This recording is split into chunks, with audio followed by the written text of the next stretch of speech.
aralin niyo yung ano, confident. What? Mission yun siya. Paano? Diba? Diba? Oo. Aralin ng confidence. Yun. Confidence.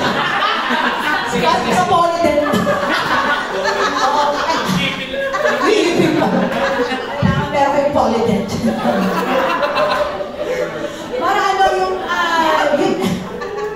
kasi pag yung ano kami yung pag-judge, pagka tumatayo yung contestant, doon makikita mo Oo, kailangan aralin yung nervous din. Tapos, signaling kasi kailangan yung in-enjoy yung yung moment. Oo, hindi siya yung kailangan magaling ako, kailangan mabilin ko siya. Hindi gano'n Hindi kasi ganito yung contest ng signaling.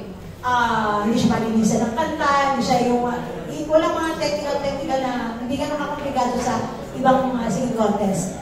Kailangan dito, enjoy mo siya, lalo na kung hindi bagay sa'yo. Isipin mo agad kung paano mo siya ma-exercise yung execute. Ganon. Pero malaking bagay yung magandang boses. Malaking bagay yung magandang boses. Oo, malaking bagay din yan. Kasi hindi alam. Diba? Yun nga, so hindi yan pa rin. So, half-half. Kumbaga sa half-half to half-half. Sige na nga, kayo naman mag-share. Kayo naman mag-share. Ay, sa akin na rin question. Basta, actually, bago kayo sumampa, bago kayo pumunta sa gitna, samahan niyo yung dasal. Sa totoo lang. Yan. Samahan niyo yung dasal kasi mawawala yung nervous niyo. Hindi, ito, seryoso talaga to. Bago kayo kumanta, mag-shock muna kayo.